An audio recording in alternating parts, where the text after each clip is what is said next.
की 16वीं विधानसभा का पहला सत्र बुधवार को आरंभ हुआ। इस 2 दिवसीय सत्र में आज नवनिर्वाचित विधायकों को शपथ दिलाई गई। विधायक कालीचरण सराफ को प्रोटेम स्पीकर बनाया गया है, जिन्हें सोमवार को ही राजभवन में शपथ दिला दी गई थी। इस कार्य में सराफ का सहयोग करने के लिए वरिष्ठ विधायकों का 3 सदस्यीय पैनल भी बनाया गया है। ऐसे में कालीचरण सराफ ने सभी विधायकों को शपथ दिलाई।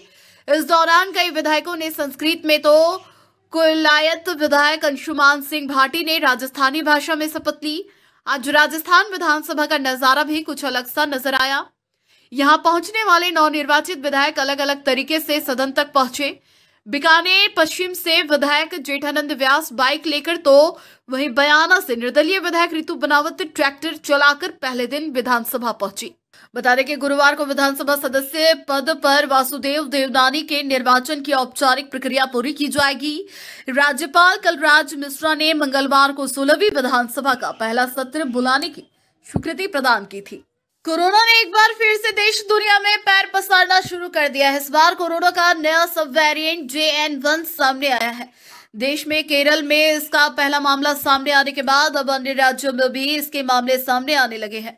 इस बीच रविवार को कोरोना से 5 लोगों की मौत होने की भी खबर है।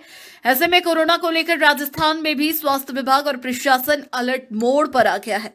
केंद्र सरकार ने भी कोरोना को लेकर राज्यों को एहतियात बरतने की एडवाइजरी जारी की है, जिसके बाद राज्य का स्वास्थ्य महकमा भी एक्शन में आ गया है। चिकित्सा एवं स्वास्थ्य विभाग की ACS शिवराज सिंह ने सचिवालय में कोरोना और उसके नए वेरिएंट JN1 को देखते हुए चिकित्सा अधिकारियों की समीक्षा बैठक ली।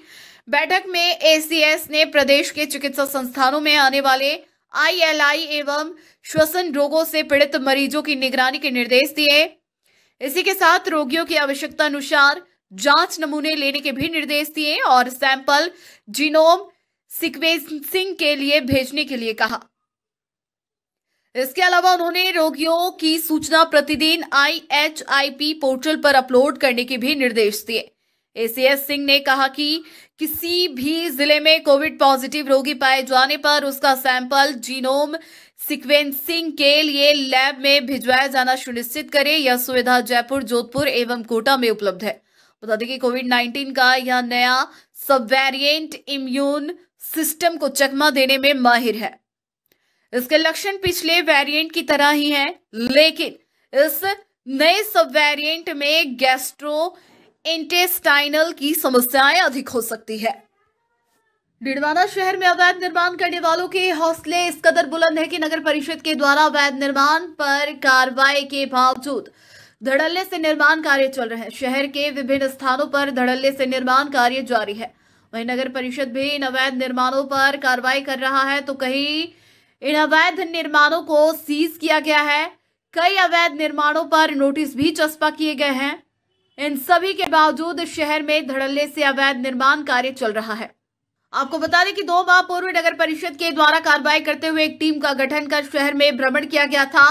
इस भ्रमण के दौरान विभिन्न स्थानों पर अवैध निर्माण कार्यों पर प्रथम तौर पर नोटिस चस्पा किए गए थे, लेकिन नोटिस के बावजूद कार्य चल रहे थे।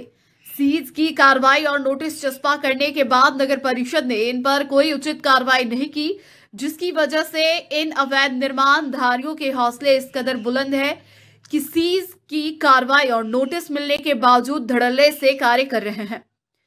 जिस समय नगर परिषद ने अवैध निर्माण रुकवाकर नोटिस चस्पा किए थे, उस समय वह कार्य 20% से अधिक पूर्ण हो चुके थे, लेकिन आज अगर बात करें तो यह कार्य 90% तक पूर्ण हो चुके हैं। सीज की कार्रवाई और नोटिस के बाद इससे अंदाजा लगाया जा सकता है कि कहीं ना कहीं अधिकारियों की मिलीभगत इसमें है। जिस तरह शहर में विभिन्न स्थानों पर अवैध निर्माण भारी धड़ल्ले से नोटिस मिलने के बाद सीज की कार्रवाई के बाद भी अपने कार्य कर रहे हैं। देखो, उसको हमने संज्ञान में ले लिया है। हमने दोबारा से एक टीम भेज के उसकी वीडियो रिकॉर्डिंग भी कराई है और हम अभी 1 महीने का इसमें अपील का समय होता है। वो डायरेक्टर लोकल बॉडीज में अपील कर सकते हैं। अब वो समय चला गया है। उसके बाद में हम सक्षम न्यायालय में वाद प्रस्तुत करने जा रहे हैं और उसके पश्चात उन पर जो भी फौजदारी मुकदमा भी जो बनता है, अगर सीजिंग कार्रवाई के पश्चात भी वो कार्य किया है तो वो कार्रवाई की जाएगी। उनको भी हम दोबारा संज्ञान में लेके और सीजिंग की कार्रवाई है वो जारी रखेंगे। उसको हम दोबारा से रिव्यू कर रहे हैं। अभी ठोस कार्रवाई आने वाले समय में की। दोस्त बचाते रहे और सांड हमला करते रहे। राजस्थान के नागौर से दिल दहलाने वाला वीडियो सामने आया है, जिसे देखकर अच्छों की रूह कांप जाए। यहाँ 5 सांडों ने मिलकर एक 17 साल के लड़के पर ताबड़तोड़ तरीके से हमला कर दिया। बेकाबू सांड लड़के को करीब 1 मिनट 20 सेकंड तक पैरों से रौंदते रहे। सांडों का आतंक पास में लगे सीसीटीवी में कैद हो गया। बताया जा रहा है कि सांडों के हमले का शिकार हुआ लड़का जफर बुरी तरह से जख्मी हो गया, जिसके बाद उसका प्राथमिक उपचार कराया गया। गनीमत यह रही कि जफर को कोई गंभीर चोट नहीं आई। वहीं दोस्तों के बीच बचाव के चलते कोई बड़ा हादसा नहीं हुआ। दरअसल ये पूरा मामला नागौर जिले के मेड़ता के रेन रोड पर स्थित गरीब नवाज गेस्ट हाउस के बाहर का है। यहाँ के एक होटल में जफर पठान अपने दोस्त रेयान और मोयल के साथ खाना खाने जा रहा था। तभी एक सांड उनकी ओर आया और 4-5 युवकों को छोड़कर जफर पठान को निशाना बनाया। इसके बाद पास में खड़े अन्य सांड भी वहां आ गए और जफर पर हमला कर दिया। सांडों ने मिलकर अपने पैरों और सींगों से जफर पर जमकर हमला किया। ऐसे में घबराए जफर के दोस्त उसे बचाने का प्रयास करते रहे। शोर शराबा सुनकर मौके पर स्थानीय लोग भी पहुंच गए। सभी ने जफर को बचाने का प्रयास किया, लेकिन सांड उन पर भी आक्रमण हो गए। बड़ी मुश्किल से जफर को बचाया गया। आपको बता दें कि शहर में ऐसे नजारे आए दिन देखने को मिल जाते हैं, लेकिन फिर भी प्रशासन इन आवारा पशुओं को पकड़ने की जहमत उठाने से भागता रहा है। मेड़ता रोड में चल रही श्रीमद् भागवत कथा का मंगलवार को समापन हुआ। इस दौरान भक्ति रस में भगवान विभोर होकर भक्तजन झूम उठे। समापन के बाद मंगलाराम राम रतन कमेडिया परिवार ने श्रीमद् भागवत कथा को सिरोधराय कर गाजे बाजे के साथ कलश यात्रा निकालते हुए ठाकुर जी मंदिर में विस्थापित किया। इस अवसर पर महंत बजरंग दास महाराज समेत कई पूजनीय संत महंत और आसपास के गांव से आए भक्तगण मौजूद रहे। इससे पूर्व कथावाचक सीताराम महाराज ने साप्ताहिक श्रीमद् भागवत में राजा परीक्षित के अभिशाप से मुक्ति के लिए सुखदेव मुनि की सुनाई गई कथाओं का वाचन कर लोगों को सद्मार्ग पर चलने की शिक्षा दी। श्री कृष्ण सुदामा की अटूट दोस्ती, अरे द्वारपालो कन्हैया से कह दो, भजन लय ताल से प्रस्तुति पर कथा पंडाल संगीतमय हो गया और भक्तगण झूम उठे।